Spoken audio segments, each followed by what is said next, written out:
الله أكبر.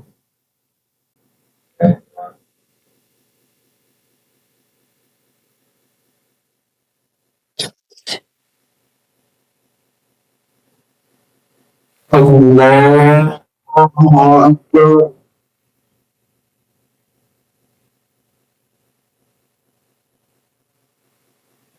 الله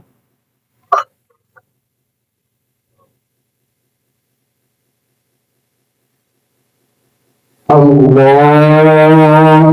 أكبر.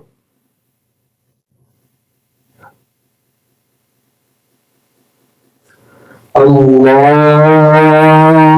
أكبر.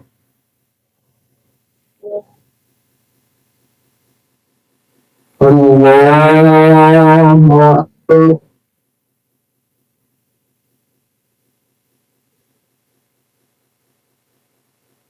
أكبر.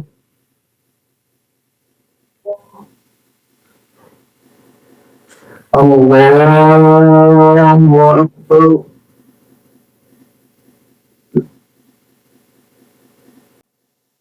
بسم الله الرحمن الرحيم. الحمد لله رب العالمين الرحمن الرحيم مالك يوم الدين إياك نعبد وإياك نستعين اهدنا الصراط المستقيم صراط الذين أنعمت عليهم غير المغضوب عليهم ولا الضالين.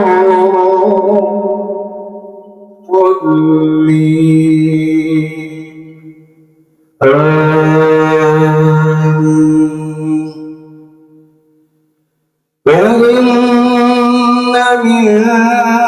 شيعته إبراهيم إذ جاء ربه بقلب سليم إذ قال لأبيه وقومه ماذا تعبدون أئفكا آلهة دون الله تريدون فما ظنكم برب العالمين فنظر نظرة في النجوم فقال سقيم فتولى عنه مدبير فراغ إلى آلهتهم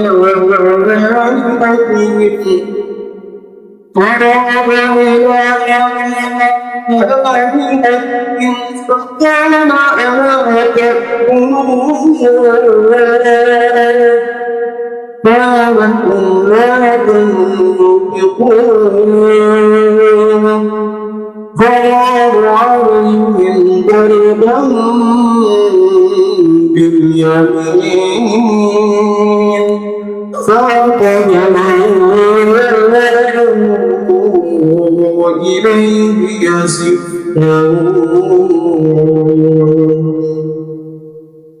الله أكبر. الله أكبر.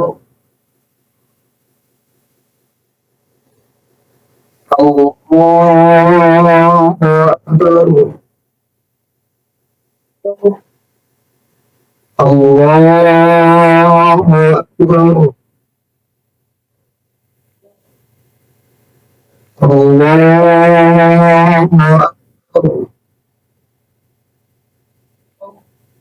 الله أكبر. بسم الله الرحمن الرحيم الحمد لله رب العالمين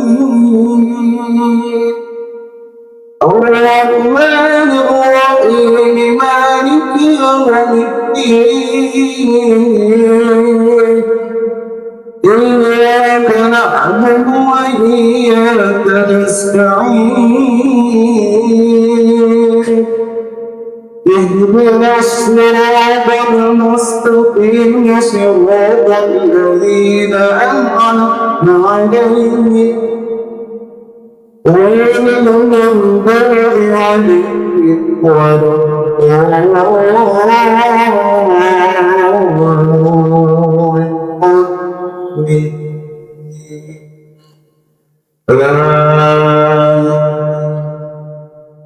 قال أتعبدون ما تنحتون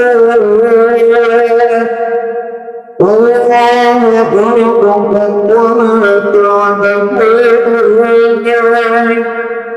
وعبدنا لها بكرانا فأتاهم في الجحيم وأرادوا به كيدا فجعلناهم الأسفلين وقال ذلك لا ربي سيهدين رب هب لي من الصالحين فبشرناه بغلام حليم فلما بلغ السعي قال يا بني أرى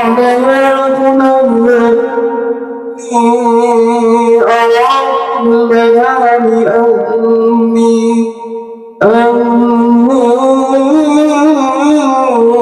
أذبحك فانظر ماذا ترى قال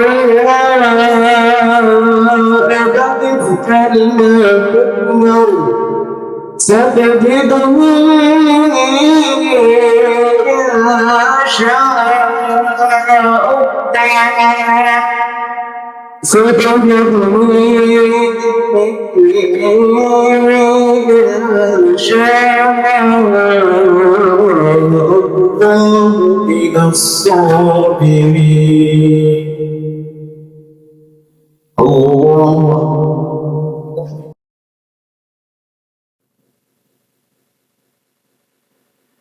الله أكبر الله أكبر الله أكبر الله أكبر الله أكبر الله أكبر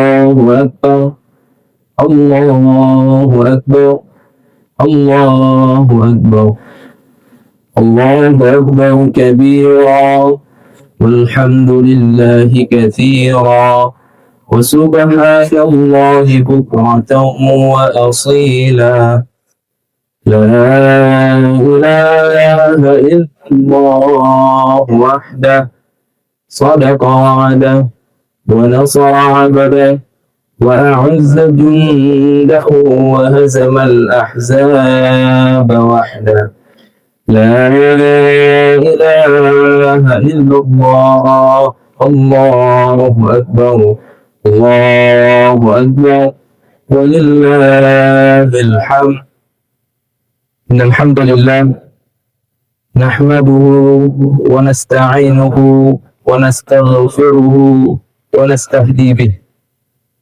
ونعوذ بالله من شرور أنفسنا ومن سيئات أعمالنا من يهده الله فلا مضل له ومن يضلل فلا هادي له نشهد أن لا إله إلا الله وحده لا شريك له ونشهد أن محمدا عبده ورسوله لا نبي ولا رسول بعده أيها الناس أوصيكم ونفسي بتقوى الله فقد فاز المتقون وقال الله تعالى في القرآن الكريم أعوذ بالله من الشيطان الرجيم. بسم الله الرحمن الرحيم. إنا أعطيناك الكوثر فصل لربك وانحر إن شانئك هو الأبتر. صدق الله العظيم وصدق رسوله النبي الكريم ونحن على ذلك من الشاهدين والشاكرين. Alhamdulillah, kita masih bisa bersama-sama berkumpul di masjid yang berbahagia ini. Ini tanda bahwasanya Allah Subhanahu wa Ta'ala masih memberikan kita nikmatnya. Maka seyogyanya kita sebagai hamba yang diberikan nikmat oleh Allah Subhanahu wa Ta'ala agar bersyukur kepadanya. Karena bila kita tidak bersyukur, maka Allah akan memberikan dan mengurangkan nikmat. Bahkan Allah Subhanahu wa Ta'ala mengatakan, inna adabi lasyadid. Namun kalau seandainya kita bersyukur kepada Allah Subhanahu wa Ta'ala, maka akan Allah tambahkan nikmatnya kepada kita. Selawat bertangkaikan dengan salam. Marilah sama-sama kita haturkan kepada baginda Rasulullah Muhammad sallallahu alaihi wasallam, yang mana Rasulullah sallallahu alaihi wasallam datang diutus oleh Allah Subhanahu wa Ta'ala dan telah menyempurnakan syariat Islam ini, sehingga alhamdulillah kita masih bisa melaksanakan syariat yang dibawa oleh baginda Rasulullah Muhammad sallallahu alaihi wasallam. Ayuhan nas, usikum wa nafsi bitaqwallah wa ta'atihi la'allakum tuflihun. Ma'asyiral muslimin yang dirahmati Allah Subhanahu wa Ta'ala. Allahu akbar, Allahu akbar, Allahu akbar, walillahil hamd. Alhamdulillah, sama-sama kita sudah masuk pada puncak daripada ibadah haji. Bagi yang melaksanakan haji adalah puncak di 10 Zulhijjah hari ini. Namun yang tidak melaksanakan ibadah haji, maka mereka melaksanakan salat Idul Adha di tempatnya masing-masing lalu berkurban. Ma'asyiral muslimin yang dirahmati Allah Subhanahu wa Ta'ala. Namun mungkin kita mau merefleksikan diri, melihat kembali dari mana syariat kurban ini berasal. Apakah ini langsung turun dari Allah Subhanahu wa Ta'ala perintah, atau memang ini disyariatkan dari nabi-nabi sebelumnya? Ma'asyiral muslimin yang dirahmati Allah Subhanahu wa Ta'ala. Nabi Allah Khalilullah, Nabi Ibrahim alaihissalam, beliau seorang nabi yang banyak banget cobaannya. Saking banyak cobaannya, disebutkan bahwa beliau salah satu daripada ulul azmi, nabi-nabi atau rasul-rasul yang mendapatkan cobaan yang banyak. Dari awal beliau muda, beliau mencari yang mana Tuhan, di mana di tengah-tengah masyarakat ketika itu sibuk menyembah dengan berhala. Mereka tidak memikirkan Tuhan yang sebenarnya, mereka mengikuti Tuhan-Tuhan yang sebelumnya mereka sembah. Bahkan orang tua daripada Nabi Ibrahim, Azar, juga menyembah, bahkan membuat patung itu untuk disembah. Maka ketika itu Nabi Ibrahim mengatakan, wahai ayahku, apakah engkau menciptakan sesuatu lalu menyembahnya? Bahkan dia tidak memberikan manfaat dan tidak memperberatkan kepada kita. Nah, inilah yang dilakukan oleh orang-orang masa sebelumnya. Tidak sampai di situ, Nabi Ibrahim juga melihat masyarakat-masyarakatnya yang terus menyembah berhala hari demi hari. bulan demi bulan, tahun demi tahun, tidak luput pada mereka penyembahan berhala. Maka ketika itu Nabi Allah Ibrahim membuat sebuah hal yang menggemparkan masyarakat ketika itu. Suatu ketika masyarakat sedang melaksanakan kegiatan pesta, yang mana patung-patung berhala itu semuanya ditinggalkan. Tidak ada yang dibawa. Lalu ketika itu Nabiullah Ibrahim menghancurkan semua patung-patung itu. Dan beliau meninggalkan satu patung yang paling besar dengan kapak yang ditaruh di patung tersebut. Lalu ketika itu masyarakat heboh. Siapa yang melakukan, siapa yang menghancurkan Tuhan kita? Dan ketika itu Nabiullah Ibrahim tertuduh bahwa dia yang melakukannya. Ibrahim dihadapkan, lalu ditanyakan, wahai Ibrahim, apakah engkau yang melakukan ini? Enggak, mafa'altu hadzal. Saya tidak melakukan ini. Lihat bukti langsung dengan mata kalian bahwa yang melakukan itu kalian yang paling besar. Dia yang menghancurkannya. Buktinya itu alat ada di tangannya. Kalau tidak percaya, tanya langsung sama mereka. Tanya langsung sama dikala kalian. Dan ketika itu logika mereka berpikir, bagaimana caranya kita bertanya kepada sesuatu yang tidak jelas, sesuatu patung yang tidak hidup? Kalau seandainya dia tidak hidup, ngapain kamu juga menyembahnya? Toh dia tidak memberikan manfaat dan tidak memudaratkan. Wah, benar apa yang dikatakan oleh Ibrahim. Dia tidak memberikan manfaat dan tidak memudaratkan kita. Tetapi karena kesombongan mereka, akhirnya mereka enggan mengikuti Ibrahim. Allahu Akbar, Allahu Akbar, Allahu Akbar, walillahil hamd. Lalu apa yang terjadi? Ibrahim dihukum. Ibrahim harus dibakar hidup-hidup. Mereka sudah menyalakan api yang besar, bahkan kita tidak bisa mendekati api tersebut. Dilemparnya Nabi Ibrahim hidup-hidup ke dalam api tersebut. Namun apa yang terjadi? Allah berkata lalu, "Qulna ya nar, kuni bardan wa salamun ala Ibrahim."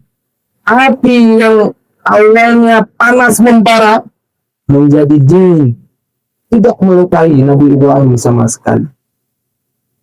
Ini baru masa mudanya.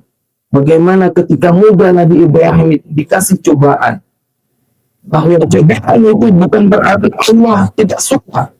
Akan tetapi Allah ingin melihat seberapa cinta dan taatnya kita kepada Allah Subhanahu wa Ta'ala. Maka muslimin yang dirahmati Allah Subhanahu wa Ta'ala, apakah sampai di situ? Belum. Nabiullah Ibrahim juga diuji ketika masa tua, di mana umur 86 tahun, di mana beliau sudah punya renta, istrinya juga sudah tua. Bagaimana risalah tauhid ini bisa tersampaikan oleh anak cucunya kalau seandainya Nabi Ibrahim tidak mempunyai keturunan? Maka ketika itu Nabi Ibrahim minta kepada Allah berikan keturunan. Saya mustahil 86 tahun mempunyai keturunan lagi. Usia sudah reda, kedua-duanya sudah tua. Akan tetapi tidak mungkin kalau seandainya itu atas izin Allah. Semua pasti akan mungkin kalau itu adalah izin dari Allah Subhanahu wa Ta'ala. Dan ketika itu Allah Subhanahu wa Ta'ala menganugerahkan Ismail. Ismail lahir. Lalu Allah perintahkan bawa mereka sebuah tempat, yang mana tempat itu gunung. Belum sampai di situ cobaannya, datang ke gunung itu dan tinggalkan anaknya, biarkan dia bersama ibunya. Hajar ketika ditinggalkan oleh Ibrahim mengatakan, apakah ini juga perintah Allah? Nabi Ibrahim menjawab, iya, ini adalah perintah Allah Subhanahu wa Ta'ala. Lalu bagaimana? kalau seandainya ini adalah perintah Allah, maka Allah tidak akan menyia-nyiakan kami. Allah pasti akan menyelamatkan kami, walaupun di tempat yang tandus sekalipun. Pertumbuhan daripada Siti Hajar ketika itu. Maka muslimin dan dirahmati Allah Subhanahu wa taala. Lalu jam berlalu, tiba-tiba Nabiullah Ismail yang kecil tidak bisa melakukan hal-hal seperti yang besar. Haus, lapar, dan tetapi tidak ada sama sekali air, angin gurun yang sangat luas, dan hamparan daripada pasir saja. Ketika itu, Siti Hajar berlari mencari air untuk menenangkan Ismail kecil.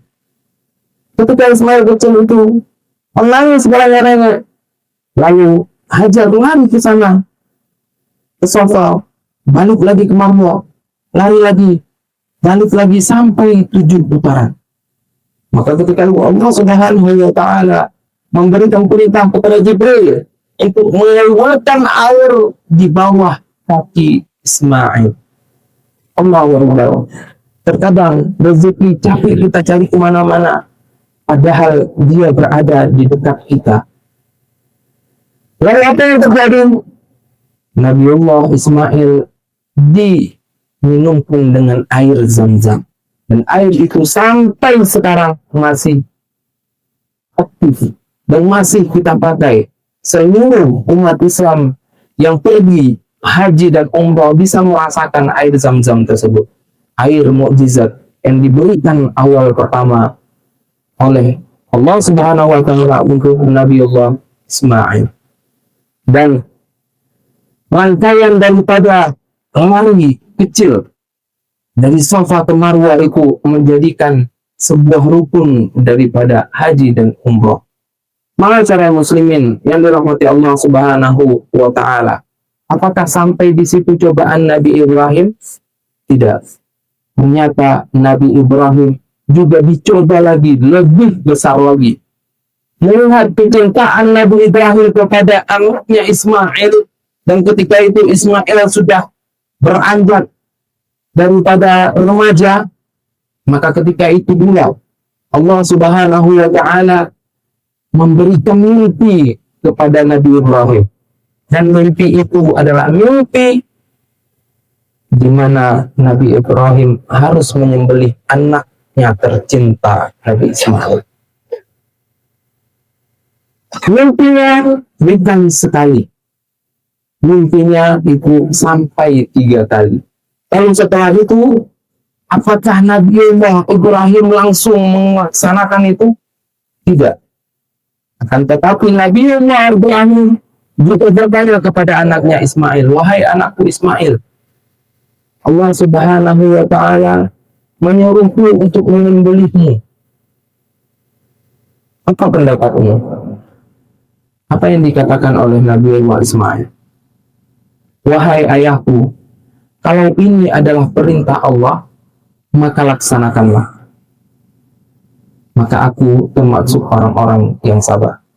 Kata Nabiullah Ismail. Masya Allah. Sebuah ketaatan daripada Nabiullah Ismail. Yang mana orang terkadang disuruh sama orang tuanya mengatakan tidak mau. Orang terkadang disuruh belajar saja, kadang dia malas-malasan. Ini dia disuruh untuk disembelih lehernya oleh Nabiullah Ibrahim. Apa yang dijawab? Nabiullah Ismail tidak menjawab, ya tadi, wahai ayahku, tidakkah engkau cinta kepadaku sehingga rela menegeriku? Tidak. Nabiullah Ismail menerima apa yang dikatakan oleh ayahnya. Wahai ayah, aku sabar. Laksanakanlah apa yang diberitakan oleh Allah. Jangan takut. Insya Allah kita akan bertemu kembali di surganya nanti. Sebuah pertumbuhan dan rasa ketaatan, cinta kepada Allah Subhanahu wa taala. Maka muslimin yang dirahmati Allah Subhanahu wa taala, apakah hal ini hanya semata-mata datang begitu saja tanpa ada godaan? Tidak. Ini juga ada godaan dari syaitan yang mengatakan, jangan kamu lakukan, itu cuma mimpi, Bisa jadi mimpi itu adalah bunga-bunga tidur. Untuk apa kamu lakukan? Bahkan kamu sembeli anak kamu sendiri. Namun Ibrahim dengan mantap mengatakan, enggak, ini adalah perintah Allah Subhanahu wa Ta'ala. Makanya ketika itu Nabi Ibrahim dan Nabi Ismail melempar setan-setan itu disyariatkan sekarang ketika berhaji melempar jumroh, untuk melempar setan-setan yang mana meragukan daripada perintah Allah menyembelih Nabi Allah Ismail. Maka coba muslimin yang dirahmati Allah Subhanahu wa Ta'ala, besar hati daripada Nabi Ismail, lalu pasrah daripada Nabi Allah Ibrahim. Apa yang terjadi? Saking cintanya Nabi Ibrahim tidak mau memalingkan wajahnya ke anaknya. Jangan sampai dia melihat anaknya itu terbunuh dengan tangannya. Bahkan dia hanya menaruh daripada pisau di leher anaknya dan tidak melihat sama sekali bukti daripada kecintaan daripada Nabi Allah Ibrahim kepada anaknya sangat dalam.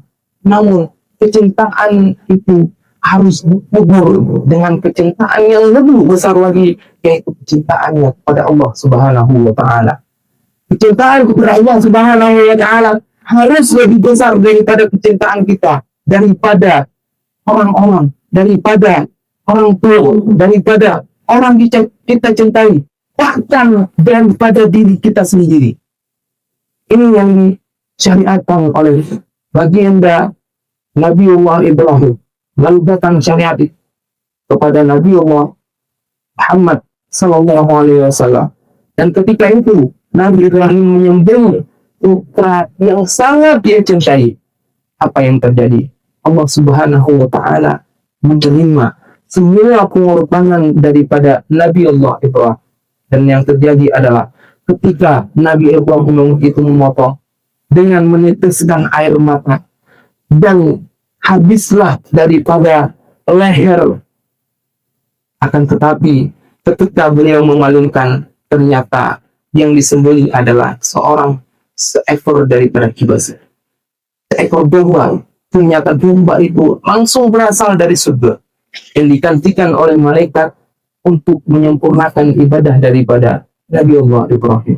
Masyaallah muslimin yang dirahmati Allah Subhanahu wa Ta'ala, sampai detik ini syariat daripada penyembelihan hewan kurban itu masih kita laksanakan. Karena apa? Karena melihat daripada pengorbanan seorang Nabiullah Ibrahim sampai pada Nabiullah Muhammad Sallallahu Alaihi Wasallam, dan disyariatkan juga kepada kita umat akhir zaman, umat Nabi Muhammad Sallallahu Alaihi Wasallam, dan sampai detik ini kita masih merasakan syariat itu. Masyaallah muslimin yang dirahmati Allah Subhanahu wa Ta'ala. Dan itu seluruh kisah kita melihat bagaimana keteguhan daripada Nabi Allah Ibrahim. Dia cinta kepada anaknya, dia cinta kepada istrinya, dia cinta kepada dirinya sendiri. Namun cinta mereka itu tidak boleh lebih besar daripada cinta kepada Allah Subhanahu wa Ta'ala. Maka oleh karena itu harus ada yang dikorbankan daripada cinta-cinta dari Nabi Allah Ibrahim. Salah satunya adalah Nabi Allah Ibrahim harus mengorbankan cintanya untuk cinta yang lebih besarnya, yaitu menyembelih Nabi Allah Ismail alaihissalam. Maka cara muslimin, lalu bagaimana dengan istrinya? Lihat ketaatan seorang istri, lihat ketaatan seorang yang suku hajar, yang mana apapun yang dilakukan oleh suaminya, kalau itu adalah lillahi ta'ala, maka dia akan sami'na wa ata'na. Kalau itu adalah hal kebaikan, maka dia akan mengatakan lakukanlah kalau seandainya itu adalah kebaikan. Tetapi kalau seandainya itu adalah keburukan, maka dia yang pertama kali berdiri untuk melarangnya. Masyaallah muslimin, bukan cuma itu, bagaimana keteguhan hati daripada Ismail. Kita lihat bahwasannya anak semata yang sangat mencintai ayahnya, dan ayahnya sangat mencintai anaknya, tetapi harus dikorbankan untuk disembelih. Bagaimana perasaan seorang ayah ketika itu? Kita tidak bisa membayangkan bagaimana perasaan daripada Nabi Allah Ibrahim ketika harus menyembelih anaknya sendiri. Namun apa yang terjadi? Allah Subhanahu wa Ta'ala memberikan keindahan ketika itu. Dan Allah Subhanahu wa Ta'ala mencantumkan di dalam Al-Quran bagaimana keteguhan daripada Nabi Ismail alaihissalam. Walaupun apapun yang terjadi, kalau seandainya itu kebaikan, selama kebaikan untuk orang tuanya dan Allah Subhanahu wa Ta'ala, bahkan dirinya harus rela untuk dikorbankan. Masyaallah muslimin dari rahmat Allah Subhanahu wa Ta'ala, syariat itu bukan hanya syariat. Ini adalah sebuah pengorbanan, sebuah cinta yang dibarengi oleh ketaatan. Kayak seandainya memang kita cinta kepada Allah Subhanahu wa Ta'ala, harus ada sesuatu yang kita korbankan untuk cinta kita kepada Allah Subhanahu wa Ta'ala. Ini yang dapat saya sampaikan. Mohon maaf kalau seandainya banyak kesalahan dan kekurangan. Barakallahu li wa lakum fil Qur'anil 'azim. ونفعني وإياكم بما فيه من الآيات والذكر الحكيم وتقبل الله مني ومنكم تلاوته إنه هو الغفور الرحيم